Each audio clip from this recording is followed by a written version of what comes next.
Yo, what is up, everybody? Seller Club podcast here. This is Scan with Glenn and Anna. Let's drop that beat.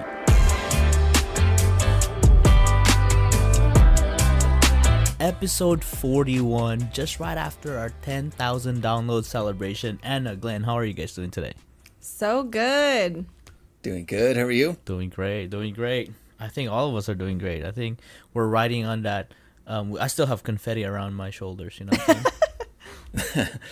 Anna, are we allowed to talk about what you were working on? Oh yeah, Sure. we should talk about that. Okay, Anna, okay, tell good. us a Yeah, little bit give me about all that. the critiques.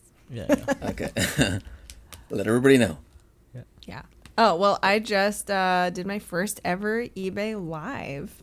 It's very interesting. Not only my first eBay Live, but my first live selling engagement of any Experience, right. kind. Yes. Yeah. And it was really interesting. I have been curious about live selling, and frankly, it's very different from some of the things I like so much about selling on eBay for basically a living is, you know, I get to be anonymous and be on my own schedule, and a lot of those things do not apply to live selling, but it is really fun. It's like a whole different animal. So I thought, okay, this would be interesting to try.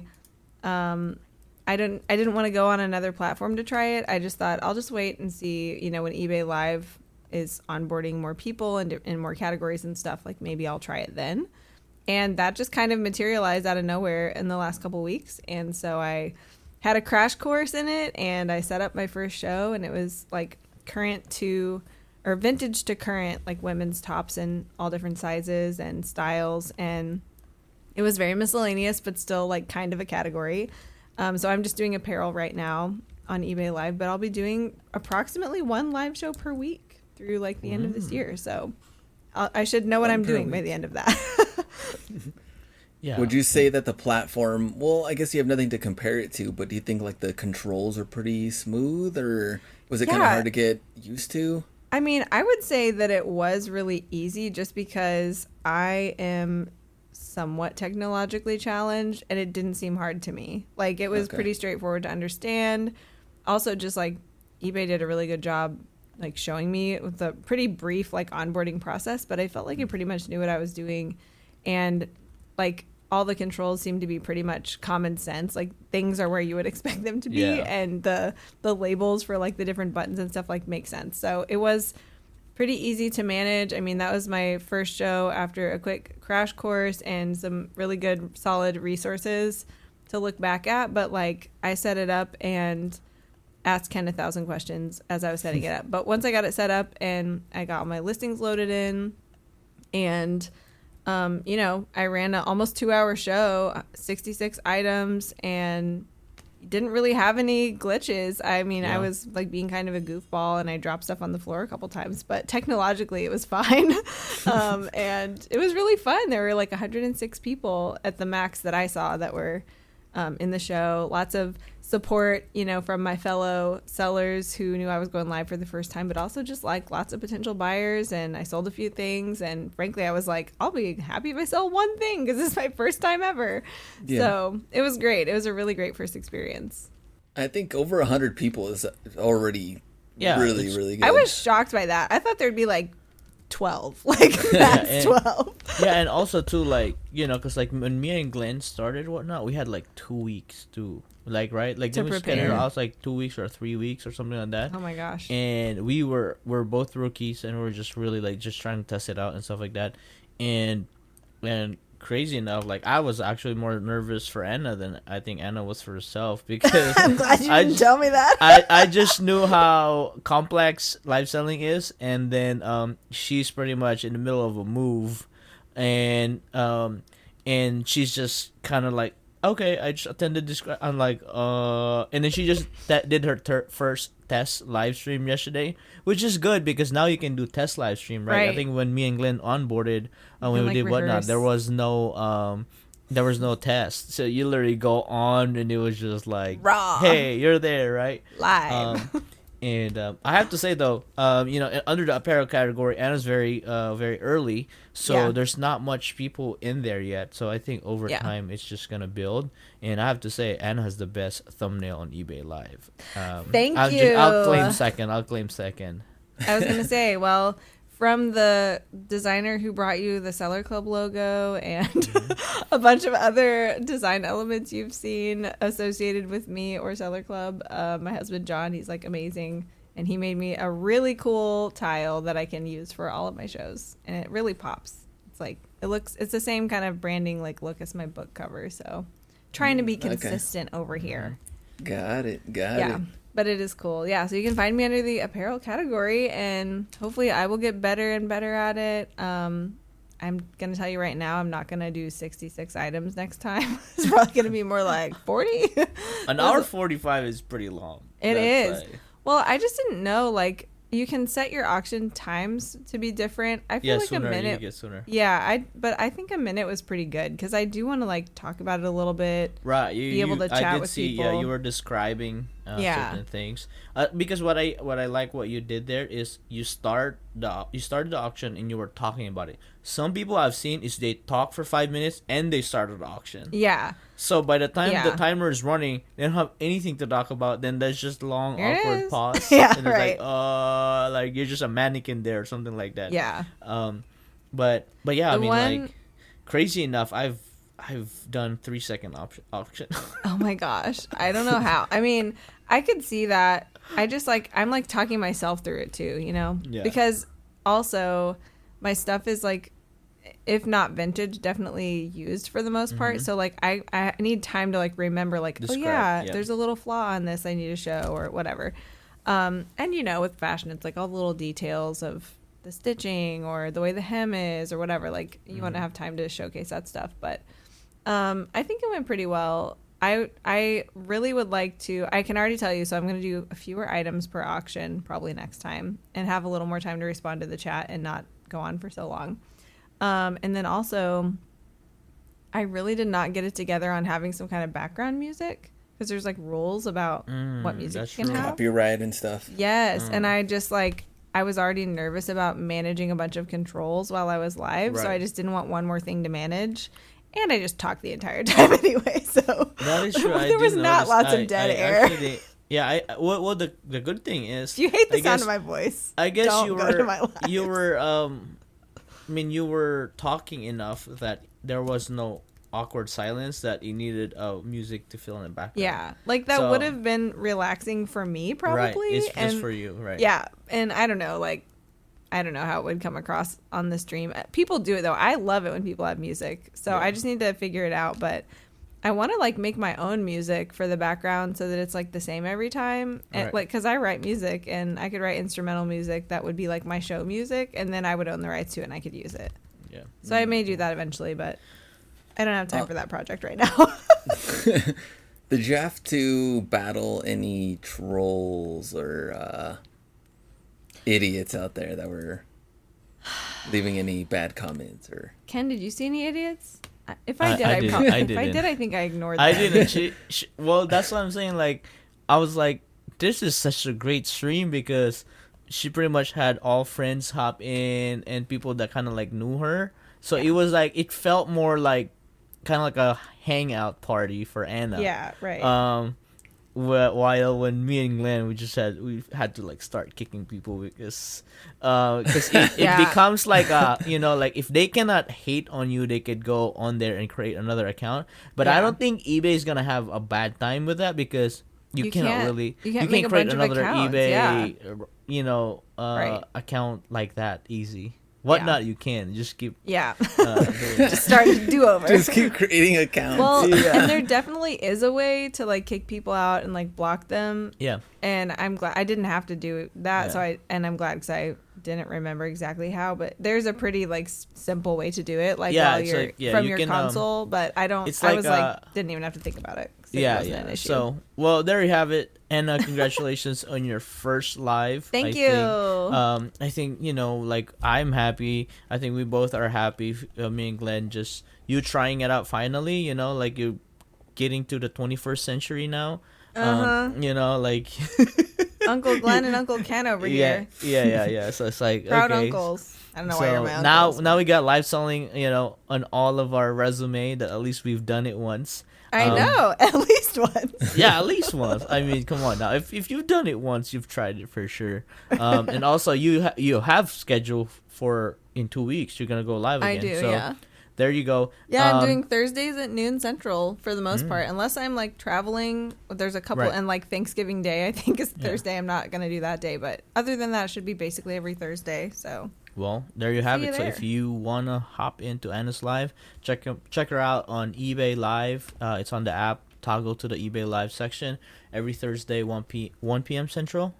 12 Central. 12 Noon. Central, 12 Central, 1 p.m. Eastern. Yeah. So yeah, congratulations. I think that's a pretty cool update. Like anything, we always say try it once and evaluate later, and I think I feel like that's the Seller Club way.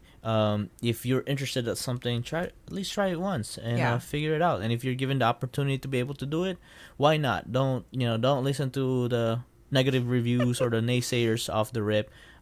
Figure it out and experience it for yourself. But on the other note, episode 41, we're gonna hand it over to our homie Glenn the Hustler Hacks, because he's gonna be taking charge of this show, and it's gonna be a Hustler Hacks YouTube live version Little theme. where he gets me and Anna's raw reaction. We love a Exactly. It's because you know what? Even this live selling kind of led into this, which is kind of funny, which Oh we my didn't gosh, even plan. perfect. We're just and on the wavelength. Exactly. And I'm always trying to go on like Reddit and YouTube. Always trying to see conversations of like what's going on in the reselling world. What's new right now? What are people talking about? I am always trying to hear about that stuff from you and not personally go to Yeah, Reddit or Glenn YouTube reads it. comments Yeah, and bless exactly. you. You're doing the Lord's work. And it's kind of funny that Ken says about like ignoring, I guess, The like haters? exactly, because every time something new happens, because it doesn't work for this one person, it means that it doesn't work for anybody else. Right. Right? Like that's always their strong I mean, take. sweeping generalizations are just so helpful. In life. Exactly. And so this one was more about kind of like what is going on right now as we're getting into kind of like Q4, and the reselling, I guess, community / platform / market in general, and where it's headed and where we're at. And also a complete difference from 2017, 2018 to where we're at now in 2024. And there was some crazy, I think, comments and feedback. And of course, everybody believes that, everybody when they make these videos talking about like reselling is doing this, like it's dying, or reselling is hot. It's usually Isn't based it off of that always person. dying?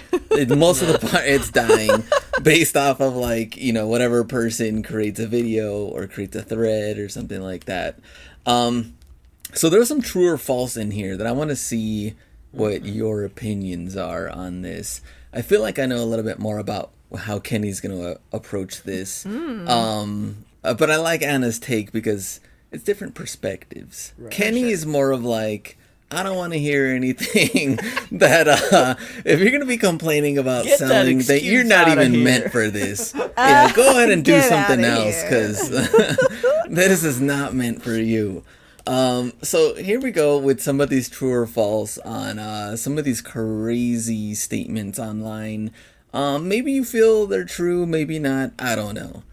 But here's a good one. So number one, since COVID, obviously, when things closed down, so we're thinking 2020, even some till 2021. Yeah. Things were closed. A lot of people ordering online. True or false, customers are happy to be back in store now that all that stuff is over with. For the most part, I mean, COVID's still around, but they're happy to be back in store rather than just focus or, staying online or shopping online. People are happy to be back out in full effect shopping. True or false? Kenny, what do you think? I'd say false. You think online still number one? I Still, I think online. I think we're our generation or this lifetime that we're in. We're experiencing the shift from the full retail, in person buying compared to online. And I just realized this the other day because me and JC actually went to a JD Sports just trying to find some, some fresh gigs that are on sale. And we got there, and JC wanted this shoe, and it was actually some New Balance, the 530s. She want to be like a Gen Z or something like that. It was good price on sale, and then they don't have her size, right? And now it actually reminded me like, wait, we will never have this issue online. Yeah. true. Right, unless it's like the bottom of the barrel last year's style or something like that. But Yeah. at the end of the day, you can still find it on eBay, Yeah, right? exactly. Or worst case scenario, you could go StockX and go. There's always item in stock, and I feel like now more than ever, I've realized that. And then the guy offered like, oh, like just fit this other color and we can ship it to you. And then it came back to me. It's like, well, there's a reason why we came in store because I need it by tomorrow or Yeah. by Friday, right? And then, and most of their fulfillment is like 3 to 5 business days. And basically, it's just gonna ship from a different location. It could be in California. That's gonna take 4 or 5 days to get to me. Yeah. So that kind of like eliminated the need of having to go there, because I could have said like, wait, if we just probably got them online, maybe we could have paid for overnight shipping or express delivery if I really wanted then. Really And- wanted them. Right? And in worst case scenario, you could get it from Amazon and just pay $50 more or $60 more. So I think I don't think I want to play into that like, oh, it's done, like there's no like need to stay at home now, we can go out. I don't think it pertains to retail shopping. I feel like it's more of like outdoor activities, like let's go hiking, travel. But I don't think it translates to like, oh, let's try to go in the mall where they don't have all the sizes we need, that they're just gonna end up shipping it to us. So that's my false. Okay, I like that. Anna? Can you like re-ask the question? So it was more of like a true or false. Customers are happy to be back in store rather than shopping online now in 2024. Okay. And I guess we have to mention just going back to where like when stores were closed and Yes. COVID and all of that. So now it's like, okay, we're somewhat in a full, 95%, 99%. So if I have to pick between true and false, I would say true. Wow. Okay. But it's like a yes and, because yes, I think there are people who like their main recreational activity is shopping in person. It's like their hobby. Like, I'm going to go make the rounds, Right. go to all the places I love to check. I'm going to go to Target and Ross and Marshall's and whatever, right? Like, they just want to go shopping. Even like mostly window shopping or whatever, and they're going to impulse buy things. I think all of those people are like probably back at their old ways, their pre-COVID ways of like shopping recreationally as like an entertainment activity. But also, or this is the and, I guess I shouldn't say but. And people are so used to convenience shopping online. Exactly what Ken is saying. Like, if it's something that you really want, it's almost a safer bet to just order it online. And it's so convenient, and there's no barrier. You don't have to wait at all. It's like immediate gratification to order it. So much is available that way. So I do think, to like technically answer your question, yes, that's back a lot, but I don't think that it has actually cut very much into the online shopping that Or like overthrown online. Yeah, right. That like it hasn't rebalanced to how it was before at all, I don't think. But I do think there are those like recreational entertainment style shoppers who are like happy as clams now because they could just go hit all their favorite spots on a Saturday or whatever. Yeah. And I agree with I think both aspects are pretty good. Because here's the thing, though. With Ken, I do agree that, like, it's not overthrowing, online buying and things like that. Same thing with Anna. But I did find that situation, too, with Ken. Because with my washer and dishwasher going down, Oh, I was like, yeah. let me get some, let me just Boy. see what, stores have in stock. And what's kind of going on and what do these things cost and I haven't been in this.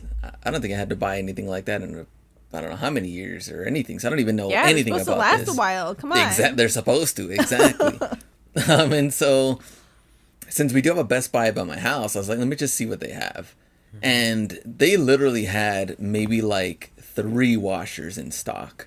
Wow. Everything had to come from a different store, not even from like another store from my city, like just getting it in, ordering it online. Wow. And I'm like, well, you could just do that yourself. I mean, what's the Right. point of even going to the store? I mean, if you guys don't have any of this stuff, then Yeah. there's really no point here.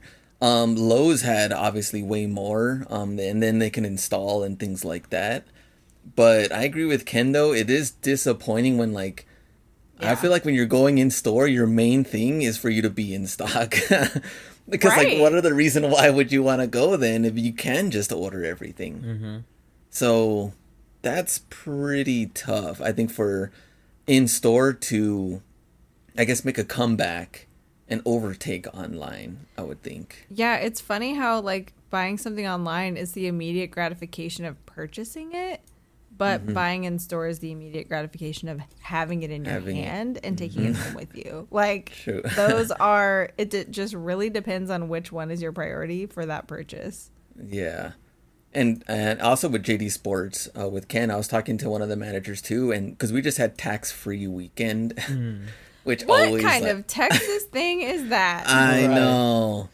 I hope It's you getting bought your paid, new you know? appliances on tax-free weekend. Well, not everything qualifies. So Oh, okay, okay. it's, most of course. it is for back to school. Even in Texas. Okay. Yeah, exactly. Most of it's for back to school stuff, and they weren't too thrilled. I mean, they said that they did good, but they didn't do great compared to a lot of years in the past. So, for it being one of those, saving 0.8 or 8.25%, Yeah. I guess it didn't do that great as they thought it would. So They're like, yeah, everyone just kept coming in and telling us, we're buying our sneakers from Hustlebee now. We don't need you anymore. Just thought we'd stop by and let you know. Hustlebee on eBay, go check it out.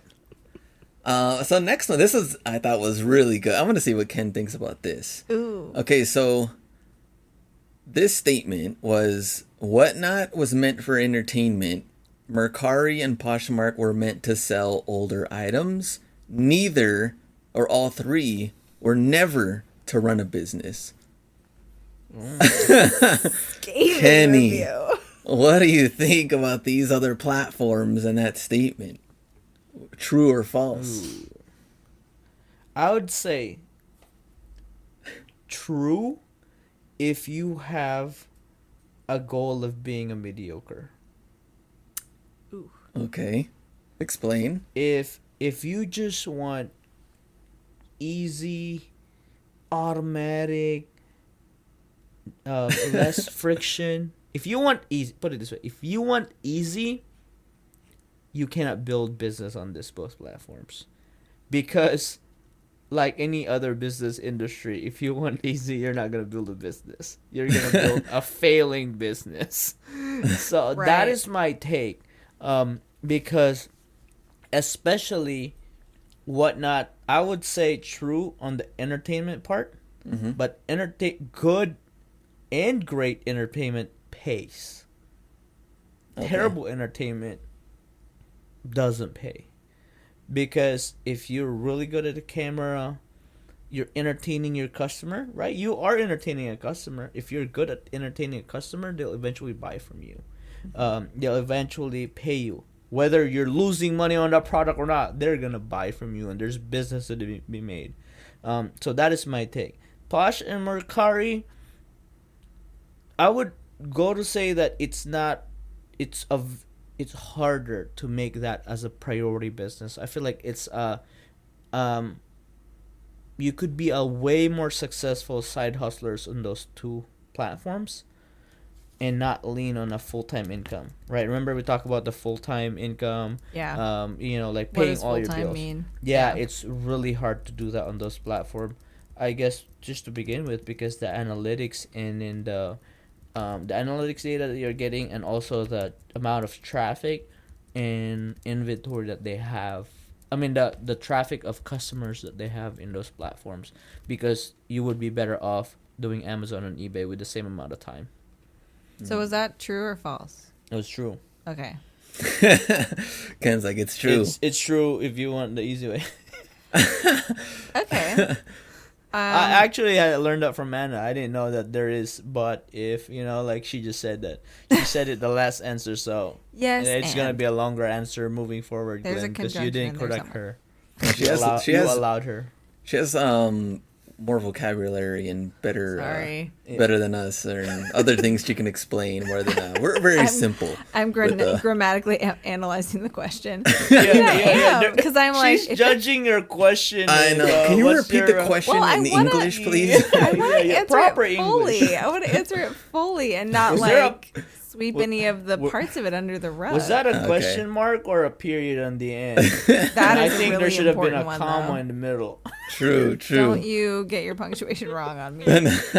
Not around Anna. I will Not let on a you know. podcast. Thank God this is an audio format and not written. No, I'm just kidding. But okay, so I am gonna say, on kind of a technicality, I'm gonna say false, because I don't know that it's true to say. I'm gonna go out on a limb and say it's probably not true to say that Poshmark and Mercari were like designed for older items. I think that's how a lot of people use them, Yeah. but I don't think that's their intention. And I Right, think right. like any platform, if you're selling your truckload of iPads, right, the hotcakes items, they're gonna sell faster on those. Like it's not just older inventory. Yeah. But I will also throw the caveat in of like, generally I agree with what you said, Ken. That's the only part of it that I feel like I can't fully commit to saying, that it's true. Because I'm like, I don't know if they're really like meant for that, or if they're even like best for that purpose. But I also just have really limited experience with all of those platforms in that question. So I don't feel entirely qualified, but that's my 2 cents. Okay. Well, if you remember going to like Mercari, Poshmark, let's say 2018, 2019, have you ever watched their commercials, which they still come out on TV here and there? Not too often. I don't really watch a lot of TV? Mercari. I've I seen a know. Mercari one before. I don't think I've ever seen a Poshmark one, but I also don't watch Okay. TV, like True. actual TV. So There's like a Mercari one with like they showed someone like an old blender or like an old there seemed like mostly like old appliances, but then they showed like old used like sneakers that people don't wear anymore. They're selling those. So that's the kind of like older items. Hey, list it, make extra money. Yeah, it's like clean out your closet kind of Yeah. thing. Right? Yeah. Or like, is it correct to say they're encouraging you to have a garage sale online? okay, That's kind of like what it was Yeah. actually with the Mercari stuff. The Poshmark Interesting. one, because I actually saw this one on one of the baby channels, and it was Poshmark commercial came on, and it was with this woman that like opens up her closet, and she's like, okay, well, this designer purse, that's easy. Like she kind of like points at it, and then it just kind of like vanishes into like from plus her closet to her closet. exactly like Smart. plus $90, and then this one, and then dude plus $50, like Right. easy to point this out, and then it's gonna sell on Poshmark, and that's what it's meant for. That was not my experience. And, and then whatnot. I don't think we've seen. I mean, the only I guess ads we've seen is some of them that me and Ken have done, but other ads I don't really seen too many of them, which is just kind of like more on the sneaker side of things. But I do agree that it is more entertainment based. I actually see more people that are bored rather than like wanting to, Yeah. I don't know, buy certain things, Yeah. right? It takes a different beast. And I think I would go to say that it is so specialized. It's like you have to tick so many boxes, and then you add on longevity and endurance. Like anybody can run a mile, but run 10 Speak miles. for yourself. Run, run 10 miles and do it every day, and some do it twice a day. You know what I'm saying? Like, how do they do it, right? Right. That's pretty much what the top 1% are doing there. Yeah, They're right. just going home, and then you're waiting. It's like, man, they're gonna like ran out of fuel, and it just seems like they're going. So, and I mean, I totally agree. Like, if you have to entertain yourself too. If there's a point that you don't find yourself entertaining already, and the chat will see it, and they're not gonna vibe with it. Here's like, a random. Who is this exactly? For? Exactly. And here's a random thing. I kind of wanted to see what Anna thinks though. So there was a caller. I started listening to like Ramsey's show here and there. They even posted about it on IG. I forgot what they posted about, but so there was a guy that called in. That he created some like second and third credit cards, right? Like not telling his wife.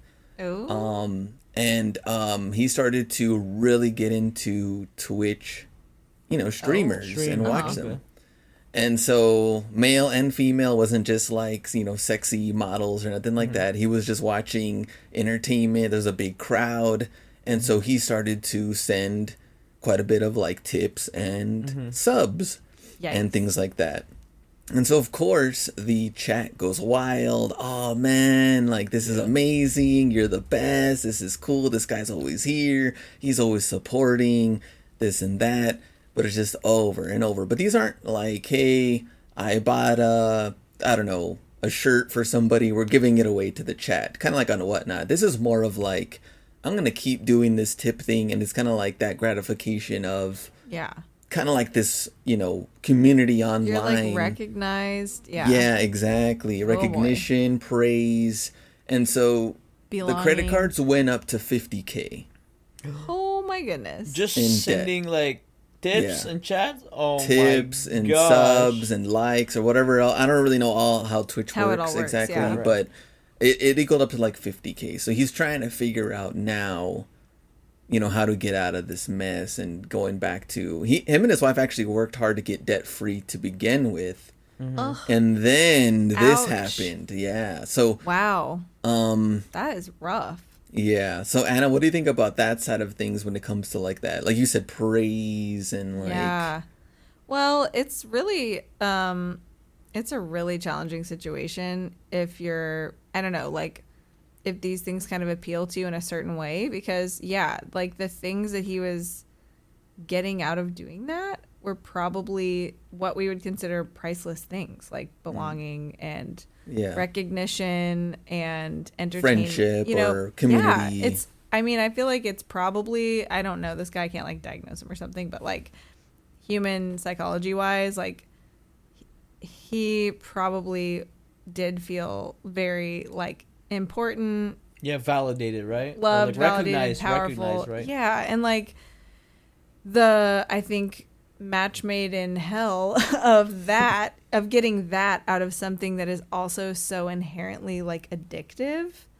Like there's almost like it's not, this is not a diagnosable thing at this point, but like it's almost like an addiction to, media, entertainment, like the way that gambling is considered like a borderline kind of addiction. Like there's just controversy in the field about it. I'm not saying it's not real. It's just like people have different conceptualizations of like how much we can label things as addictions that aren't substance based, but there are behavioral things that are like basically on the short list for being included as addictive as the field and research develops and stuff.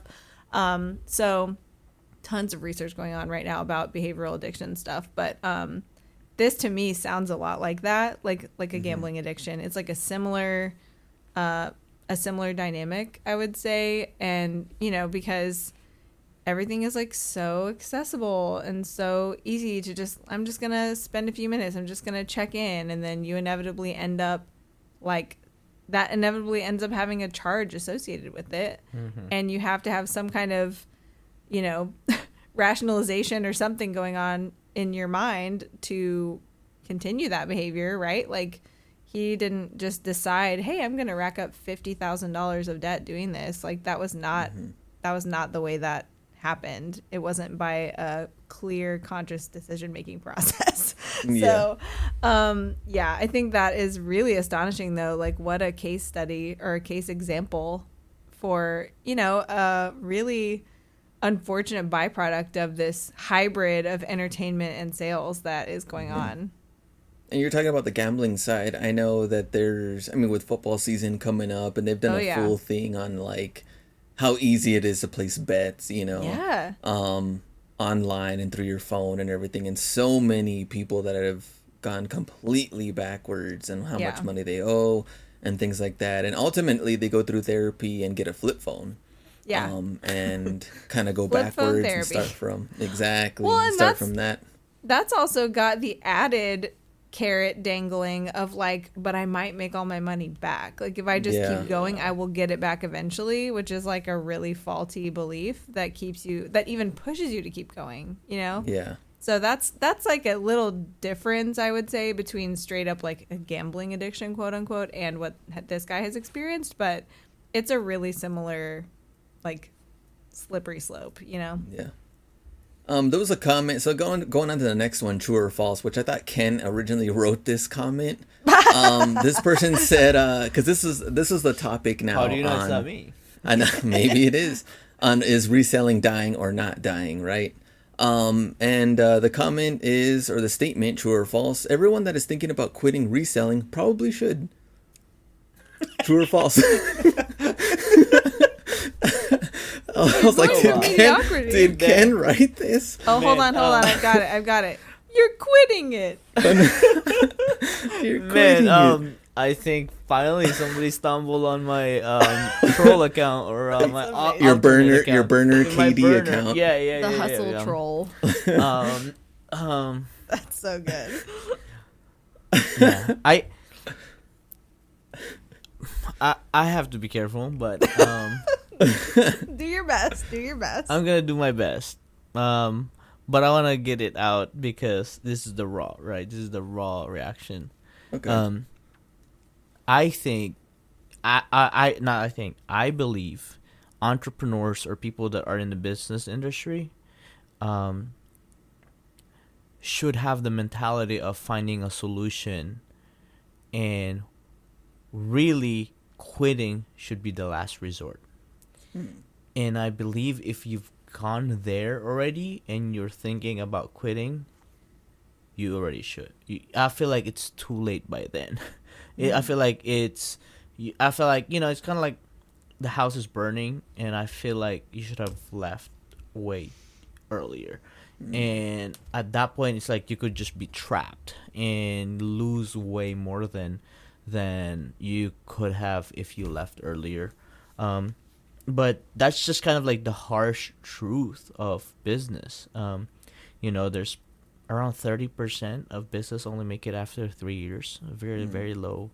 And we talk about mindset. We talk about the mental toll it does to people that run a business, or especially the solopreneurs after X amount of years. It's either gonna hurt you or it actually toughens you so much that sometimes you be too callous to things.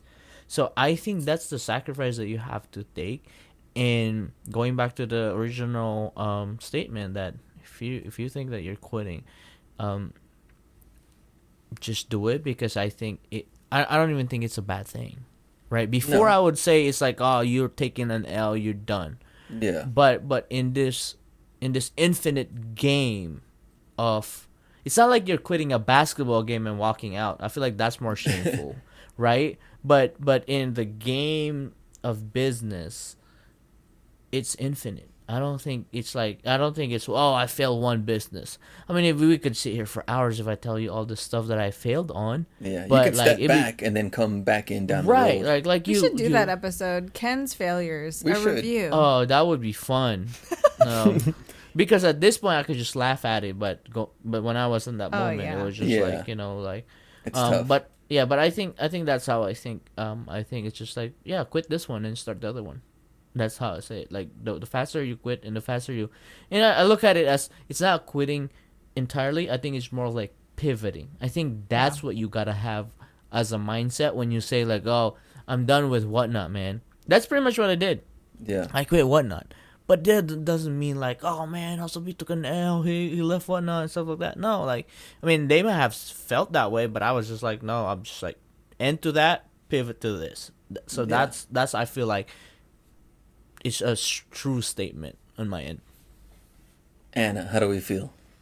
Can you tell me the exact verbiage of the comment one more time? Verbiage. I wrote it. What do you expect? Yeah, Ken knew it inside and out, I'm sure. True or false? Everyone that is thinking about quitting reselling probably should. Okay, thinking about. Okay. So Keyword I'm thinking keyword about. thinking about. Okay. Another 'Cause keyword. here- Everyone. Ooh. Everyone. Now you guys are starting to think like me. I'm so proud of you. I'm so Okay. proud. Okay. I can't think like Anna because you guys are not getting any answers out of me. I feel like these brain cells are like developing. That have yeah, never. yeah. It's just growing. You can hear them growing. I'm just kidding. So first of all, I don't think you should quit without thinking about it, right? Like it's worth some consideration if you're really gonna quit. I agree with what Ken said though. Like, entrepreneurs are good at knowing quickly when to quit, executing it, and moving on. Like, they don't waste years in failing things whenever they know it's failing. So that's really important. Like, successful people know how to, it's a skill like that successful people have. However, also, thinking about it is also not the same as like determining based on facts or evidence or metrics. And so I would just say some of the people thinking about it might need to like look at their numbers, because I think there's a very fine line. Well, not just their numbers either, but evaluating like how well it's fitting into their life and it's achieving what they wanted to achieve.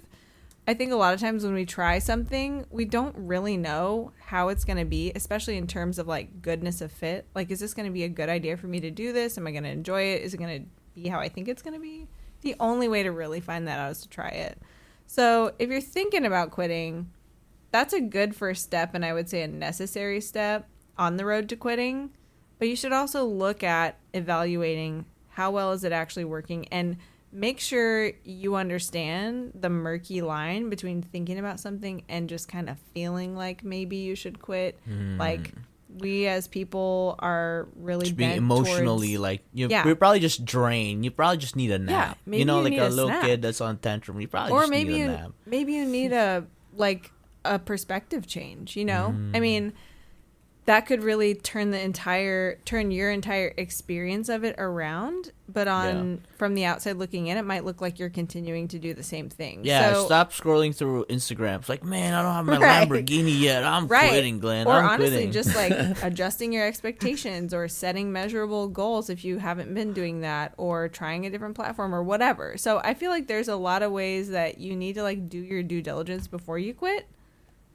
But thinking about it, so that's not a guarantee that you should quit, in other words. But if you are going to quit, you absolutely should think about it first. Don't just emotionally decide and then wish-wash, you know? I think that there's also like this shame or something of like going back to Yes. a job, or like if I was a Right. full-time reseller but now I have to work, and I don't think there should be. I think that if you're doing the best that you should do for either yourself or for your family, or whatever you need to do, that you can now start selling part-time, or maybe even less, and you just step back completely, and then you'll go back into it once you have a new schedule down, Right. with your new job or something like that, and then you can figure out how you can still make reselling work, maybe in a smaller scale, but it's bringing in some extra cash, somehow. So that's the way I would look at that too. I don't think there's anything wrong with working again. You got to do what's best for you. Yep. 100%. All right, so our last one, which you can take aside, or you can just give me your feedback on either side. Oh. You gotta take a side. There's one that says reselling is dying because of this. And there's another one saying that reselling is not dying because of this. So Sounds Sounds So like Is here's the it first dying one. or not? Right? Is it Yeah, dying or not? exactly. So here's the first one. Reselling is dying because of number one, inflation. Number two, too many competition or too much competition. And number three, the increase in cost of goods. And then the opposite side, reselling is not dying. It's just customers are getting smarter on looking for deals. Which side would you take and why? Ken's thinking about this one. I know. He has this intense face. I don't want to give away my answer to him because We don't give him any ideas. That's I right. want him to think for himself. So again, reselling is dying because of inflation, too many sellers, and increase in cost of goods. Or reselling is not dying. It's just customers are getting smarter in looking for deals. I would say reselling is not dying. It's just customers are getting smarter finding deals. Okay. Because when you say deals, right? What's the going market? Yeah. I would say, right? Like let's say a Nike Panda used to go for 300. And as a reseller, great margins. You buy it for 110, you flip it for 300, great business. Now, times change, supply and demand happens. Nike pumps out so many more Panda Dunks. The trend shifts because it's not limited anymore. Everybody's wearing it. Now it's not popular because it's basic. Now it's lame. Right, now it's lame. Now it's, It's sitting mid. at J. Come on, Yeah, guys. it's mid. It's mid. You know, I mean, it's beyond mid. It's basic. It's just lame. It's trash. mid. It's literally trash now, right? Personally, I still like them, but I don't yeah, have it it's- either. And What's you below can get you low. low, low. It's you can find them anywhere. For close to retail, and then there's just not that, majority of the people don't desire that. Sambas came in, New Balance came in, so there's more mix. Now, when you say customers are getting smarter to find a better deal, now if you're selling pandas for 60 or $80, I think it would sell because Still a deal. that's a deal for them, right? So I think it goes to like the complex pricing strategy that you have in your business based on the current fashion and supply and demand algorithm, if you Yeah. call it that way, right? Yeah. And if there's like anything else, if there's a lot of supply, the demand will be met, and the price won't get driven up. So that's kind of like how I see it. Kind of like the Stanley Cups, right? Like the collab of those Stanley tumblers. The Stanley tumblers, it's just through the roof on the first day of release, and then they keep restocking them. Next thing you know, they just go down. So I truly believe that the deals that the customers are wanting would definitely jump out of your store if you haven't refreshed your pricing. I think that's kind of like what happens, and especially in the economy where we're at, right? We're talking 2024, election year's coming up. Economy is, not even doing good. We hear layoffs, and it's just not good. We're not seeing, maybe we're just maintaining. Maybe it's not really declining. It's just not as good as what it was. And when people feel that, they feel a pinch, and people definitely are a lot more, I would say, smarter in spending their money, and then they could find alternatives. When a buyer is forced to find alternatives, it's so hard to win that sale. It's just gonna get hard because either you're gonna get lowballed, or they're just gonna find the next best thing. So that's my take. Okay. You're gonna be shocked. Oh. Oh man. I agree with the B. Oh, Oh. yes! After 41 episodes, guys, let's go! Shut up! I agree with you like 95% of the time. He did it. We did it. All right, After great. 10,000 downloads, woohoo! That's right. It only took 10,000 downloads, Yeah. and I finally yielded.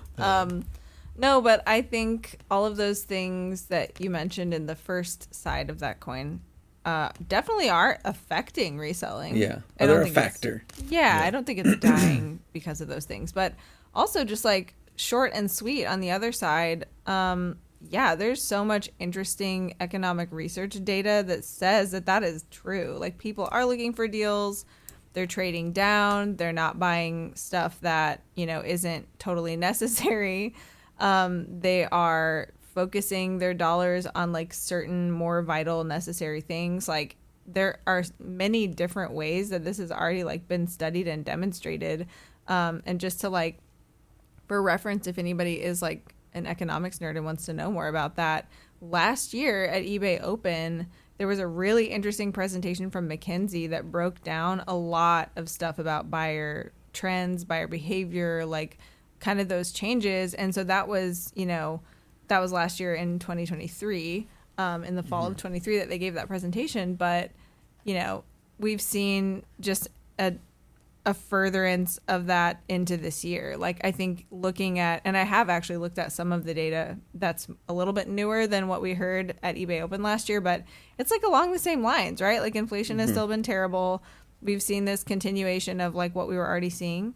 So in a lot of ways, I mean, not in every single way, but definitely if you like consuming that type of information and you think it's interesting, go to like eBay's YouTube channel and find from eBay Open last year the McKinsey presentation, because it was really interesting. They had so much data. They talked about different like strata of the population and how they spend. And so I think as sellers too, like it is really interesting for us to pay attention to that stuff, even if you don't normally like seek that kind of information out. Like it helps to make sense of what you are personally experiencing anecdotally in your own store, in your own life as a seller. So I would just say check it out. It's really interesting. So I would say that I mean the inflation part we talked about is a factor. Cost of goods increase. I guess depending on what your supply is. I mean, we've seen a lot of thrift stores increase their pricing. If you're solely on garage sales and other things, I mean, you can negotiate. So that's also a difference there. For the most part, we've seen Ross Burlington. They still sell cleats at $19.99 or $24.99. I mean, those haven't really changed. Maybe some other models have, but not necessarily those. And then I actually think there's even less resellers now.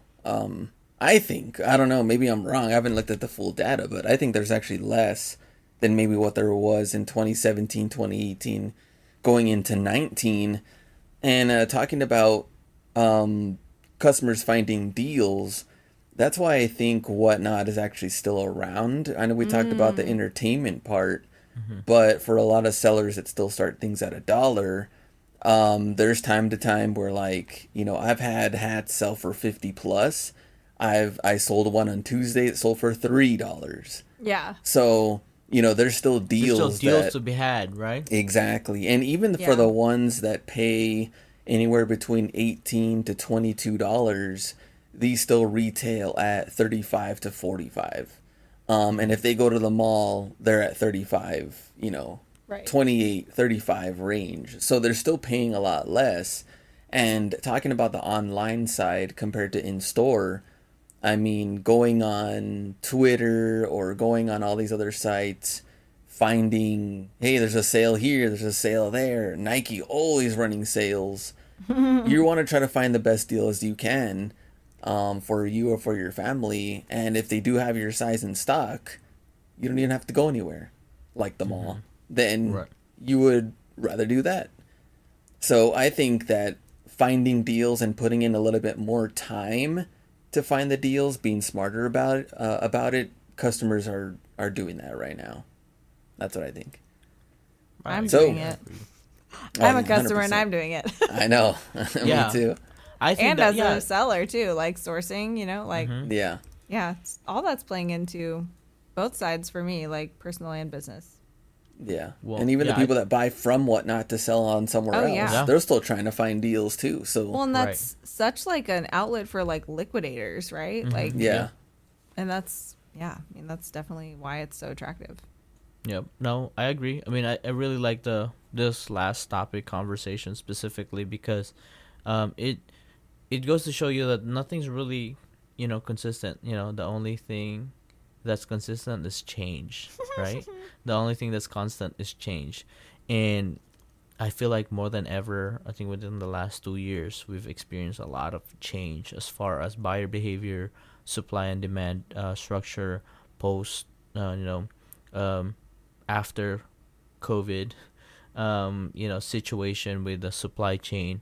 And it's not about like, okay, everybody's going down. I don't believe that. Somebody's going up, because Yeah. there's still this amount of money circulating. It's just a transfer of wealth is what I would call it, right? If you're not killing it right now, there is somebody that is That is. killing it. Right. And like I was saying, like if you're the $10 seller and you killed it, and then somebody came in and is a master $8 of seller. $8 seller, you're hurting, but he's killing it. Yeah. And if his margins are still there and if he makes his business work, you lost a customer. It's just a transition and a shift of customer, because there's always be buying. It's just a matter of where they're spending their hard-earned money, and that's why branding is important. So branding, that will be a different topic. Yeah, exactly. All right. That was a smooth episode.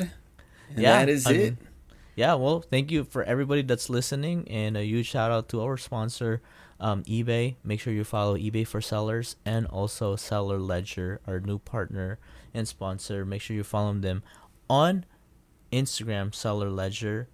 Bookkeeping made easy. It's an accounting software, so try it out for 30 days. Links are in the description and in our show notes, and it's also on our link tree. And that will be all. And just a sneak peek, me and Anna will be going somewhere and we'll be together next week. So hopefully we're going to come up with something really creative, but if not, make sure you follow our Instagram, Anesthetically Miscellany and The Hustle Bee, and make sure you watch The Hustler Hacks on YouTube. The guy is back uploading some steals and deals What? from Ross. What? So I there love you it. have it. All right. So thank you all. Have a good day. Peace. See ya. Bye.